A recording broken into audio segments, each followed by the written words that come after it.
오늘 본문 우리 고린도후서 12장 우리 8절부터 10절 말씀을 중심으로 약한 것을 자랑하는 이유라는 제목으로 함께 은혜를 나누길 원합니다.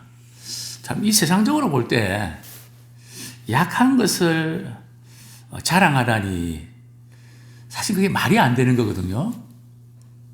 이 세상 사람들은 뭐라고 이야기합니까? 강한 것을 부각을 시키고 약한 것에 초점 맞추지 말라는 거거든요. 약한 것은 좀 가리거나 그러려니 하고, 그 광고도 그렇잖아요. 피할 것은 피하고 알릴 것은 알리라. 근데 신앙의 구조는 사실 정반대입니다. 예수님께서 육신을 입고 오실 때에 강함으로 오신 것은 아니거든요. 낮은 곳에 오셨고 약함으로 오셨습니다. 연약함을 그분은 치유하셨습니다. 그러나 이 세상의 이 구조와 정반대로 가고 있는 이런 때에 우리 믿음의 사람들이 약한 것을 자랑한다. 세상 사람이 볼 때는 바보입니다. 자기 자신을 사랑하지 아니하면, 자꾸 자신의 그 약한 것에 머무르면 남도 무시한단 말이죠. 그래서 자기를 사랑해야 된다. 괜찮아. 나 괜찮은 사람이야. 자꾸 그렇게 해야 되지. 왜 나는 이것밖에 안 되나. 막 이런 생각을 하게 되면 그 사람은 비참해지고 불행해진단 말이에요. 근데 우리 신앙의 구조가 자칫 잘못하면 그냥 이 약함에 굉장히 초점 맞추기 쉽다는 거죠. 그래서 그런지 저는 우리 교회에 우리 청년들 또 학생들 이렇게 볼 때 좀 강하고 똘똘한 사람들은 세상에 있고 교회는 왜 이렇게 약한가? 물론 교회마다 다르겠지만 제가 많은 목회자를 만나서 제가 이 문제를 이야기하면 그렇다는 거죠. 그래서 왜 그럴까? 그게 잘못된 걸까? 그러면서 오늘 본문 말씀을 통해서 바울이 약한 것들을 자랑하라 하는 이유가 뭘까? 다시 한번 말씀으로 도전받는 저희들이 되기 원합니다. 많은 사람들이 자신이 갖고 있는 약점 또는 상처 때문에 이렇게 불행으로 이어지는 경우들이 많이 있습니다. 이전에는 많이 힘들고 어려우면 교회를 찾았고 또 교회에 와서 자신의 아픔을 나누었습니다. 그러나 언제부터인가 이제는 교회 안에서도 그런 그 나눔 또 아픔과 고통을 나누는 그것 자체가 어려워졌습니다. 왜냐하면 그런 이야기는 차라리 안 하는 게 낫다. 또 설령 그런 이야기를 하고 나서도 후회하는 분들이 의외로 많습니다. 왜냐하면 내 약점을 이용할까봐, 또 약점 잡힐까봐. 그래서 교회 안에서도 뭐 약함을 자랑하기는커녕 약함 자체를 이야기하는 것조차도 힘이 듭니다. 근데 왜 바울은 약한 것들을 나는 자랑한다고 고백했을까요? 자, 먼저 우리 8절 말씀, 7절 말씀 같이 한번 읽겠습니다. 시작. 여러 계시를 받은 것이 지극히 크므로 너무 자만하지 않게 하시려고 내 육체의 가시 곧 사탄의 사자를 주셨으니 이는 나를 쳐서 너무 자만하지 않게 하려 하심이라. 여러 계시를 받은 것이 이게 어떤 계시인가 하면 바울이 삼층전에 올라가서 말이죠. 특별한 그런 계시를 받은 걸 말합니다. 가히 뭐 말로 표현할 수 없는 그런 메시지를 받았는데요. 이런 큰 계시를, 지금 큰 계시를 받고 나서 바울이 어떻게 될까 봐요? 너무 자만해질까 봐. 그러니까 하나님께서는 우리가 신앙생활 할 때도 어떤 사람은 돈으로, 어떤 사람은 지식으로, 어떤 사람은 명예로, 어떤 사람은 권력으로, 어떤 사람은 힘으로.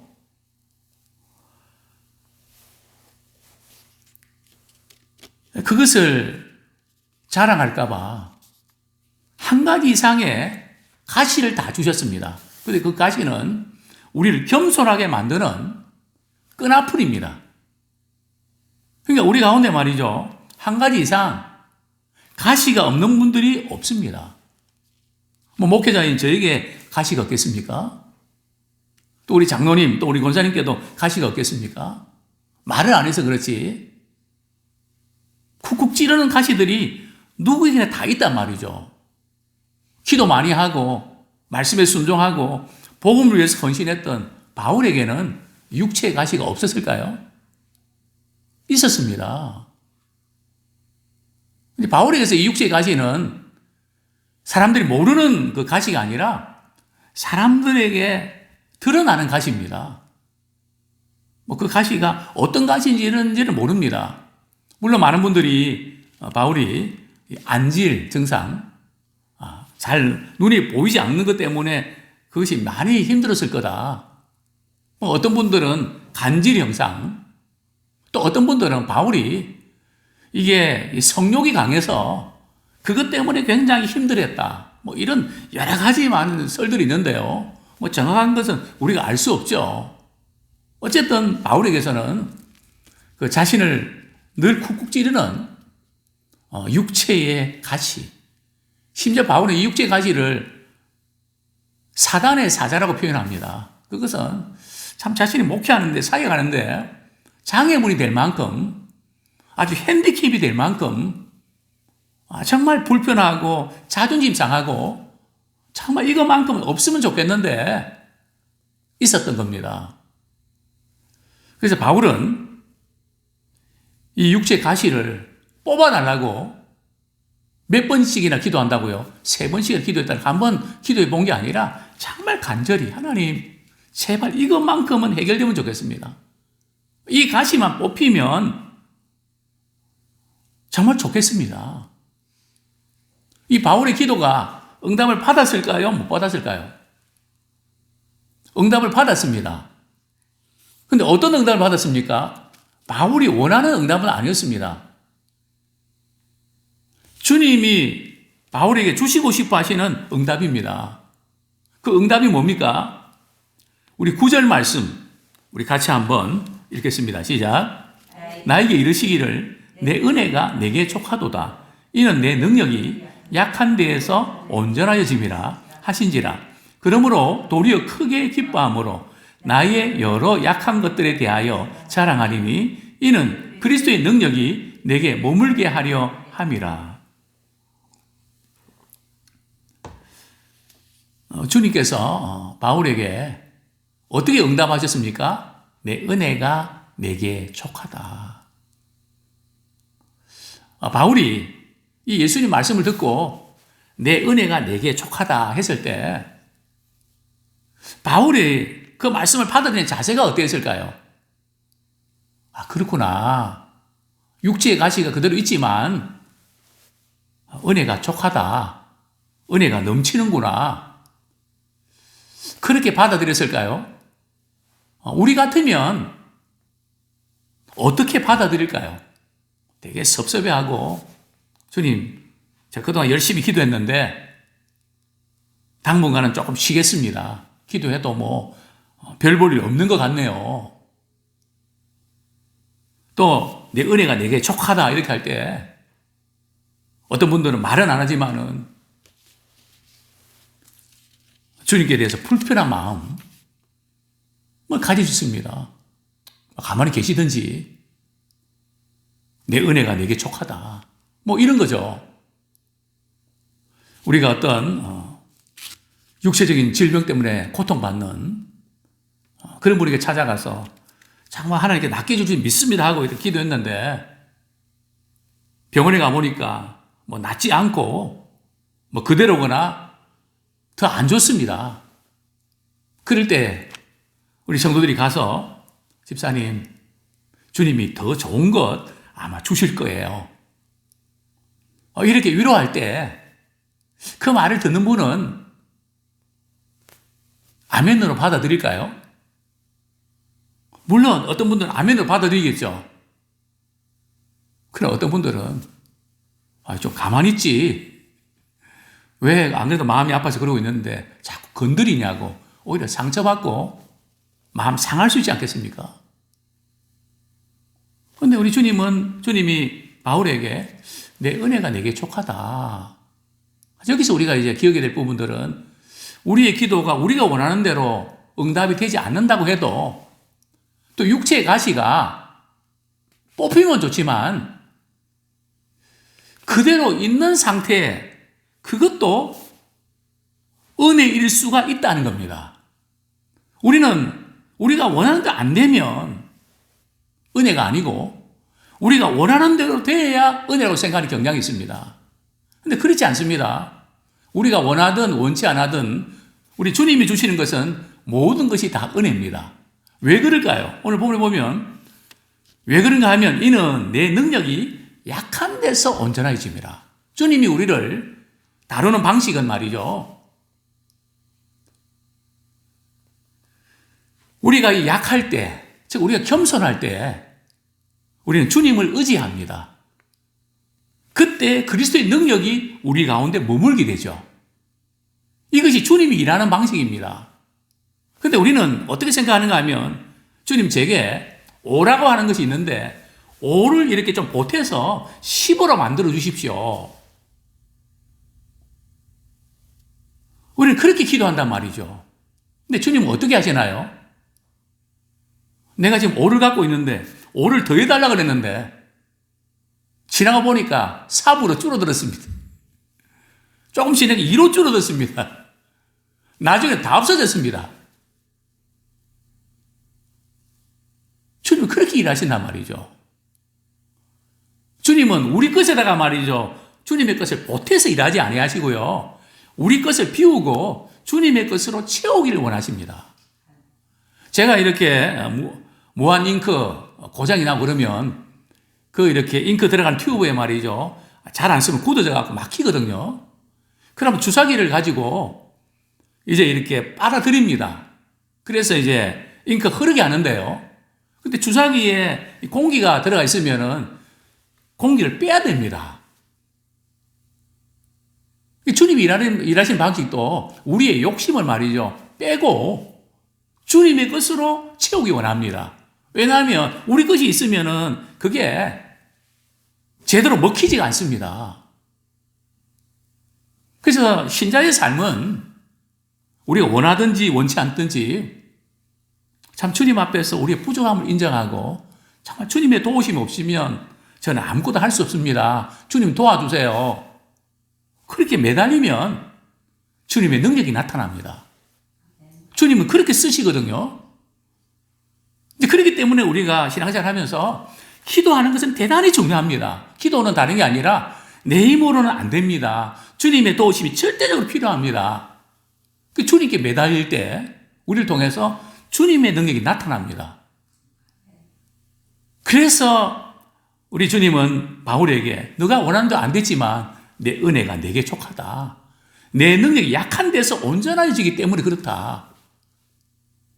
틀림없이 그렇습니다. 우리가 원하는 대로 안 이루어져도 주님께서는 말이죠.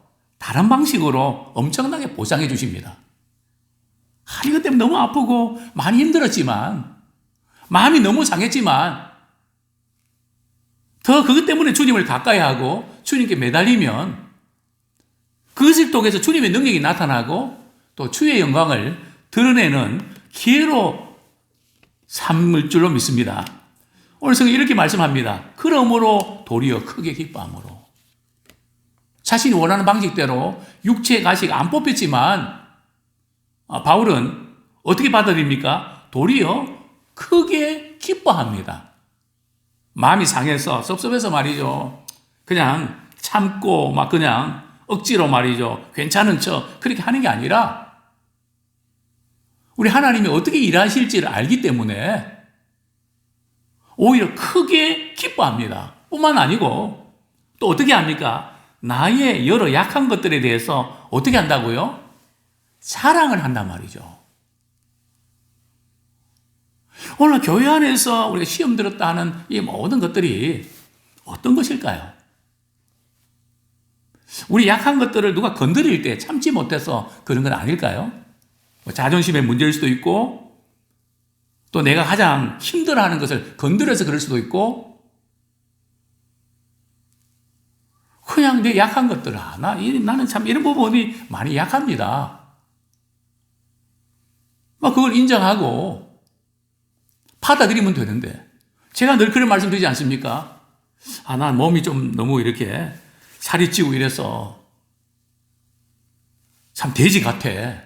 스스로는 그렇게 말하는데, 다른 사람이 말이요, 너 돼지같이 그냥 그렇게 살만 붕붕 찌고 그럼 되겠냐? 그러면 속상하단 말이죠.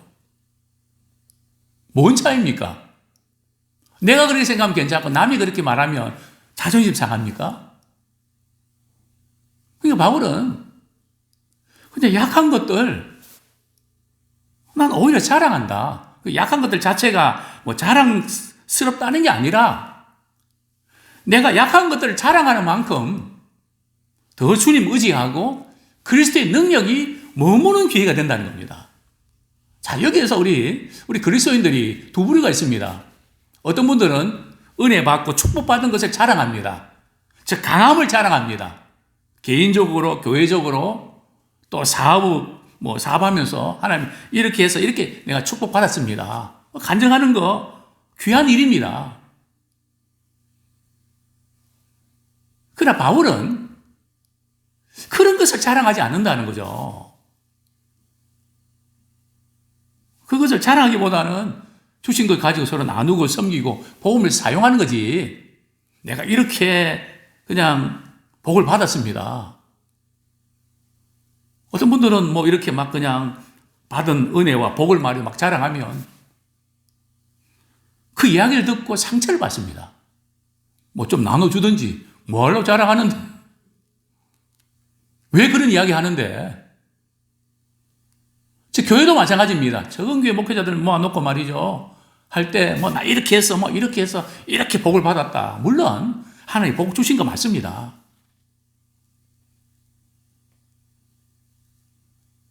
그러나 작은 교회 목회자들이 거기 앉아서 어떤 마음을 가질까요?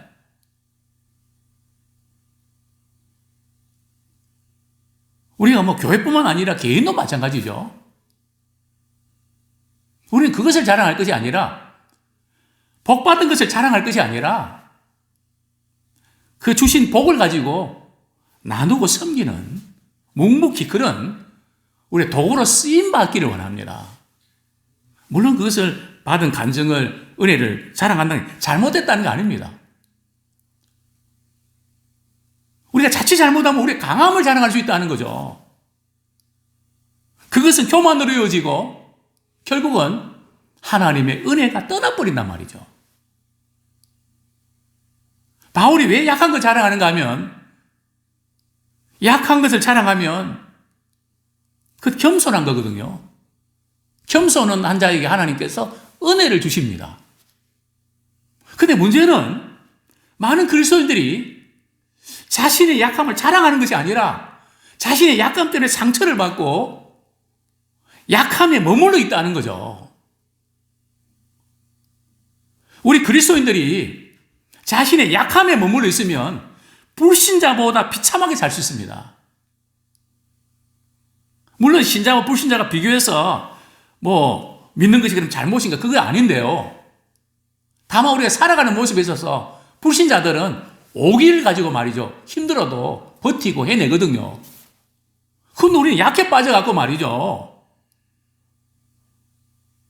좀 힘들고 어려운 것도 극복하고 그게 아니고 그냥 패배의식, 약함에 의해서 안 된다 말이죠. 거기서 빠져갖고 우리는 약함에 머물지 말고 그리스도의 능력에 머물러서 우리 약할 그때 곧 강함으로 이어지기 원합니다.